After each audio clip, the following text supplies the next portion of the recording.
wastaghfirullah. Ọlọ́run wa ni ẹ wá foríjì Ọlọ́run. Wastaghfirullah. Ẹ wá foríjì Ọlọ́run. Wastaghfirullah. Ibi mo ti wá lọ ní pé Ànábì wa ni man akthara minal istighfar. Ẹni tó bá wá pọ̀ lẹ́ni tí máa tọrọ àforíjì. Ẹni tó bá pọ̀ lẹ́ni tí máa ń tọrọ àforíjì. Tó yẹ pé ní kò sí nǹkan kan míì tó kàn mú. Tó jẹ́ pé kò sí nǹkan míì tó mú. Ní táwọn kan máa ń sọ ní pé ní tíyàn bá ti pọ̀ lẹ́ni tí máa ń tọrọ àforíjì tí máa ṣe istighfaru.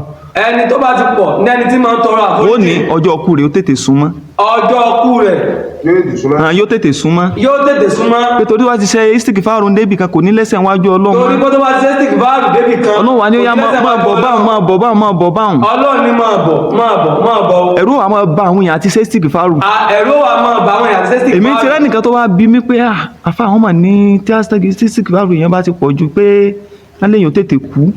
Wọ́n ní tí istighfaru èèyàn tó bá ti pọ̀ jù yóò máa tètè kú. Aláwọn sì máa ṣe tó pọ̀. Wọ́n ní àwọn dẹ̀ máa ń ṣe tó pọ̀ o. Ẹ máa ṣe lọ kó pọ̀ yèrè. Ẹ máa ṣe lọ kó pọ̀ o. Èyí tá Ànábì sọ fún wa ni pé ẹni tó bá ti pọ̀ lẹ́ni tí máa ṣe istighfaru. Èyí tá Ànábì sọ fún wa ni pé ẹni tó bá ti pọ̀ lẹ́ni tí máa ń tọrọ àforíjì ẹ̀ṣẹ̀. Tí máa tọrọ àforíjì pé astaghfirullah kó wá ṣe kó pọ̀. Kó wá ṣe kó pọ̀ o. Ó ní ja'ala Allahu lahu min kulli hammin farajan. Olúwa ṣe ibùjáde ayọ̀ kúrò níbi gbogbo ìran ìbànújẹ́ tí ń bànújẹ́. Ó ní gbogbo ìbànújẹ́ tí bá ń bẹ fúnra ẹni bẹ́ẹ̀. Gbogbo ìbànújẹ́ tí ń bẹ fúnra ẹni bẹ́ẹ̀. Gbogbo ìwìnkùn tí bá ń bẹ fúnra ẹni bẹ́ẹ̀. Gbogbo ìwìnkùn tí ń bẹ fúnra ẹni bẹ́ẹ̀. Ọlọ́run sì máa sọ dayọ̀ fún. Olúwa ṣe láti ṣe dayọ̀ fún.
ẹ máa wá foríjì Ọlọ́run.